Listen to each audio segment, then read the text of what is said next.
Hay vallenato, música de bolero, hay salsa, hay merengue, así que... El 11 de mayo de 2020, mientras el mundo permanecía encerrado por la pandemia, Tony Vega entró en un hospital de Atlanta sin saber si volvería a cantar. Horas antes, una molestia en el pecho parecía algo pasajero. Sin embargo, los médicos descubrieron una grave lesión en la aorta y tuvieron que intervenirlo de urgencia.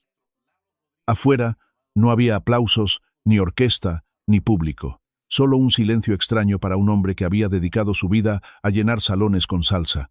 Tony Vega había cantado junto a maestros, recorrido países y visto su nombre coronar las listas, pero aquella noche nada de eso podía protegerlo. ¿Cómo llegó uno de los grandes intérpretes de la salsa romántica a encontrarse tan cerca del final precisamente cuando todavía tenía canciones por ofrecer? Él sobrevivió. Tiempo después se definió como un milagrito, pero detrás de esa frase había algo que el público aún no comprendía: el precio silencioso de una vida vivida bajo presión y la decisión que cambiaría para siempre su manera de mirar el tiempo. Para comprender por qué aquella noche en Atlanta cambió a Tony Vega, hay que volver a un tiempo en el que su nombre todavía no estaba escrito en ningún cartel. Nació el 13 de julio de 1957 en Salinas, Puerto Rico, dentro de una familia donde la música formaba parte de la vida cotidiana. Entre sus parientes deciales había cuatristas, trovadores y cantantes. Uno de ellos era Adalberto Santiago. Aquellas voces le enseñaron que una canción podía guardar la memoria de una familia. Pero Tony también creció expuesto a la música anglosajona durante el tiempo que vivió en Estados Unidos. Eran mundos diferentes. De un lado la tradición puertorriqueña, del otro el rock, que atraía a una generación más joven. ¿Dónde podía encontrar su propia voz un muchacho que todavía no sabía a cuál de esos mundos pertenecía? A los 13 años se integró a una banda de rock latino llamada City Trash. No era todavía el cantante romántico que el público conocería después. Tocaba percusión y observaba.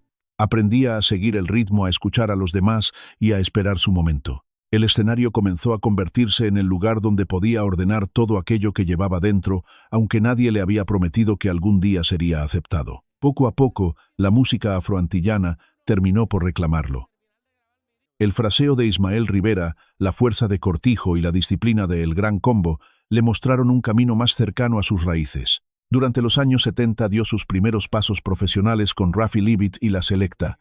Allí grabó sus primeras canciones conocidas y descubrió que tener talento no bastaba. Había que resistir comparaciones, aprender las reglas de una orquesta y cantar ante un público que no siempre estaba dispuesto a recibir una voz nueva. ¿Era el escenario un refugio o una prueba constante de que merecía estar allí? Tal vez ambas cosas. Porque mientras Tony intentaba hacerse un lugar, un veterano director de orquesta comenzó a observarlo desde la distancia. Su nombre era Willie Rosario, y aquella mirada estaba a punto de abrirle la puerta más importante de su juventud, aunque primero tendría que enfrentarse a una herida inesperada: el rechazo del público. La puerta que Willie Rosario abrió no condujo inmediatamente al éxito. Cuando Tony Vega dejó La Selecta para incorporarse a su orquesta, algunos asistentes no recibieron con entusiasmo al joven cantante. Tony recordó años después que veía gestos de desaprobación y escuchaba voces que pedían que lo retiraran. Willie, sin embargo, no cedió. Le pidió calma y le concedió algo más valioso que un aplauso fácil: tiempo para crecer. ¿Cuántas carreras terminan antes de comenzar porque nadie está dispuesto a esperar? Durante casi 10 años, la orquesta de Willie Rosario se convirtió en su verdadera escuela. Tony aprendió a proyectar la voz, a respetar la clave y a sostener una interpretación frente a públicos exigentes. Allí popularizó títulos como Mi amigo el payaso Caramelito del Campo y Busca el ritmo. También compartió escenario con Gilberto Santa Rosa. La unión de aquellas voces jóvenes dio a la agrupación una energía que los seguidores de la salsa todavía recuerdan. El álbum La Nueva Cosecha recibió una nominación al Grammy, y el muchacho que antes provocaba dudas comenzó a ser reconocido como una de las voces más prometedoras del género. Pero Tony no quería permanecer inmóvil. Nueva York lo llevó a la orquesta de Luis Ramírez y al proyecto La Superbanda. Más tarde llegó Eddie Palmieri, un músico cuya disciplina no admitía superficialidad. Con Palmieri participó en La Verdad Producción, que obtuvo un Grammy en 1987. Esa etapa también lo llevó por España, Suiza, Holanda, Yugoslavia, Dinamarca y Alemania. De pronto, la voz nacida entre Salinas y Ciales viajaba por escenarios que aquel adolescente de City Trash difícilmente habría podido imaginar. En 1988 tomó la decisión más arriesgada: formar su propia agrupación. Su debut Yo Me Quedo colocó varias canciones en los primeros puestos y le abrió puertas en Venezuela y Nueva York. Después apareció Lo Mío Es Amor. En apenas 6 meses el disco superó las 50.000 copias vendidas en Puerto Rico y le entregó su primer disco de oro. En septiembre de 1991 publicó Uno Mismo. 2 meses después ya había vendido alrededor de 40.000 copias en la isla. Llegaron el disco de oro, el disco de platino y el premio a Agüeybaná como mejor orquesta del año. España volvió a recibirlo en el concierto Abrazo Caribeño de Puerto Rico a España y en la Exposición Universal de Sevilla de 1992. En 1996 participó junto a Marc Anthony en la apertura de un campeonato mundial de gimnasia celebrado en Puerto Rico y transmitido a más de 54 países. Para el público la imagen parecía completa. Una voz cálida, una presencia serena y canciones capaces de convertir una historia íntima en un recuerdo colectivo. Ese era su verdadero instrumento: cantar sin parecer que estaba demostrando nada. ¿Quién podía imaginar que detrás de aquella naturalidad existía una exigencia cada vez más difícil de sostener? Cada premio traía otra presentación, cada éxito exigía una nueva grabación.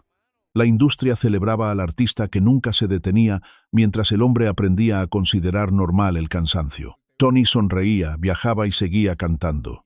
Desde fuera aquello parecía una vida privilegiada. Sin embargo, ¿cuánto tiempo puede alguien confundir resistencia con invulnerabilidad? Muchos años después, los médicos relacionarían su grave crisis con el estrés continuo. La primera grieta ya estaba allí, oculta bajo el brillo de una carrera que parecía perfecta. La batalla no comenzó en un escenario. La noche del domingo 10 de mayo de 2020, después de compartir el Día de las Madres con su familia, Tony Vega sintió una molestia en el pecho. Pensó que podía tratarse de reflujo o de un gas. Tosió, sintió un alivio momentáneo e intentó acostarse. Sin embargo, la incomodidad regresó. No había una señal espectacular ni esa imagen dramática que tantas veces aparece en el cine. Había algo más peligroso, la sensación de que quizá no era necesario preocuparse. Cuando la molestia continuó, Tony le pidió a su esposa Ángeles que lo llevara a una sala de emergencias. Salió sin ropa para cambiarse, porque imaginaba que volvería pronto a casa. Los estudios médicos cambiaron esa expectativa. Había una grave ruptura en la aorta y su estado exigía una intervención inmediata. Fue trasladado a Atlanta para someterse a una operación cardíaca urgente. ¿Cómo se acepta una noticia así, cuando unas horas antes uno pensaba que apenas sufría una indisposición pasajera? La pandemia convirtió aquella emergencia en una experiencia aún más solitaria. Las restricciones impedían que su familia permaneciera junto a él. Ángeles conocería la verdadera gravedad mientras Tony ya estaba siendo trasladado. Dentro del hospital, el cantante tuvo que escuchar a los médicos sin la compañía habitual de quienes lo conocían más allá de los escenarios. El público recordaba una voz segura. Allí había un hombre obligado a entregar su vida a manos desconocidas. Durante la noche del 11 al 12 de mayo los médicos realizaron la intervención. A la mañana siguiente la familia informó que la operación había cumplido su objetivo y que Tony respondía favorablemente, aunque el proceso apenas comenzaba. La recuperación sería larga. También existía una pregunta inevitable para alguien cuya identidad dependía de la voz. ¿Podría volver a cantar después de una emergencia de aquella magnitud? Con el tiempo se confirmó que el procedimiento y la gravedad de su estado no habían afectado sus cuerdas vocales, pero conservar la voz no significaba recuperar de inmediato la vida anterior. Mientras tanto, en Puerto Rico y entre las comunidades salseras, las noticias circularon con rapidez. Colegas y seguidores enviaron mensajes de apoyo, pero pocos comprendían el alcance de lo que había sucedido. Para ellos, Tony era el intérprete que siempre regresaba al micrófono. ¿Cómo imaginar que en ese momento su mayor victoria consistía simplemente en despertar y comenzar una recuperación incierta? Años más tarde, Tony contaría que los médicos relacionaron lo ocurrido con el estrés continuo. Esa explicación devolvía la mirada hacia todas las noches de viaje, los compromisos y la obligación silenciosa de mantenerse disponible. La industria musical no necesita ordenar a un artista que ignore el cansancio. A veces basta con premiarlo cada vez que lo hace. Un concierto conduce al siguiente. Una ovación obliga a conservar la sonrisa. ¿Quién enseña a detenerse a un hombre que aprendió desde joven que cada oportunidad podía ser la última? Mientras sus seguidores esperaban noticias, Tony comenzó una lucha menos visible.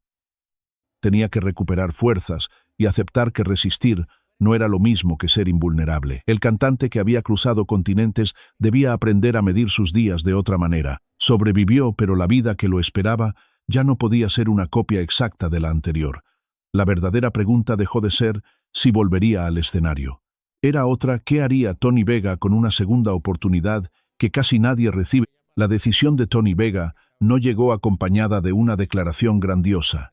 Después de la operación, el cuerpo imponía un ritmo que ningún director de orquesta podía acelerar. Había días de recuperación, revisiones médicas y una paciencia difícil para alguien acostumbrado a medir la vida entre viajes y presentaciones. Podía intentar recuperar cuanto antes la agenda que conocía o aceptar que aquel epilloso privo había establecido una frontera. ¿Qué significa volver cuando uno sabe que regresar a la vida anterior también podría significar repetir sus errores? Cuando habló públicamente de lo ocurrido, Tony eligió el humor, la gratitud y una frase sencilla: soy un milagrito. No se presentó como una figura invencible, reconoció que había estado en peligro y que ahora tenía una segunda vuelta. Esa forma de contarlo modificó la imagen del cantante elegante que parecía tener siempre el control. Frente al público apareció un hombre consciente de su fragilidad, agradecido con los médicos, con su familia y con quienes habían acompañado su recuperación. Aquella manera de mirar la vida no nació de repente en el hospital. La fe ya ocupaba un lugar central en su historia desde 1996. El 10 de marzo de aquel año, durante el Día Nacional de la Salsa en San Juan, una conversación con el salsero y pastor Alex de Castro despertó su curiosidad espiritual. Una semana después visitó la iglesia a la que asistía de Castro y decidió abrazar el cristianismo. Con el tiempo, aquella convicción se convirtió en una parte pública de su identidad. Fue casualidad que cuando todo pareció derrumbarse, Tony recurriera precisamente a la fe que había cultivado durante tantos años. Recuperarse tampoco significó abandonar la música.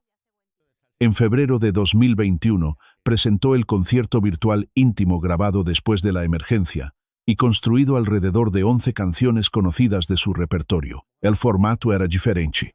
Ya no se trataba de probar que podía mantener una agenda interminable. Era una forma de comprobar que su voz seguía allí y que todavía podía compartirla. Cada interpretación llevaba un significado distinto porque el público sabía ahora lo cerca que había estado de perder aquella presencia. Los años siguientes confirmaron que Tony no había regresado para vivir de la nostalgia. En noviembre de 2024 volvió a Puerto Rico con aparentemente tour. Luego, en 2026, anunció la celebración de medio siglo de carrera. El 25 de abril, subió al escenario del Coca-Cola Music Hall en San Juan con el espectáculo 49+1, medio siglo de salsa romántica. El título tenía humor, pero también una verdad profunda.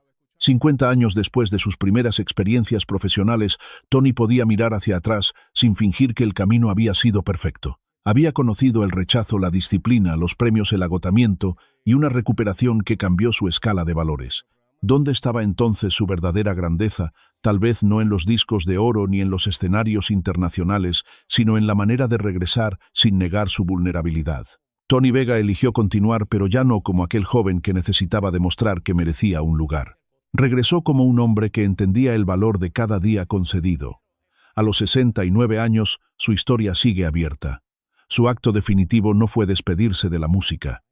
Fue aprender a cantar sabiendo que la vida, incluso cuando ofrece una segunda oportunidad, nunca promete una tercera. El eco de Tony Vega sigue presente. A los 69 años continúa activo y puede mirar medio siglo de carrera sin necesidad de convertir cada recuerdo en una victoria. Quedan los discos, las giras y las noches en que su voz acompañó a personas que hoy también han aprendido a medir el tiempo de otra manera. Sin embargo, ¿qué permanece realmente cuando el último aplauso de una celebración se apaga?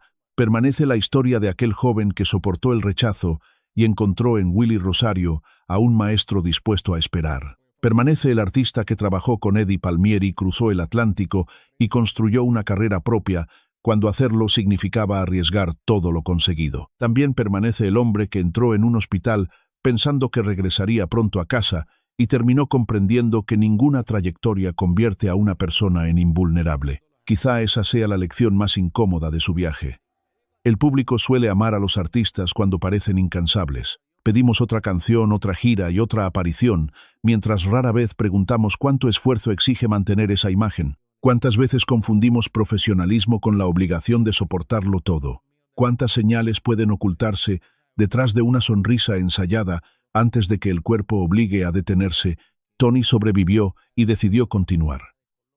Pero una segunda oportunidad adquiere sentido cuando cambia la manera de observar la primera. Los premios confirman una carrera. La gratitud revela a la persona. Por eso, cuando Tony se llamó a sí mismo un milagrito, la frase no necesitó dramatismo.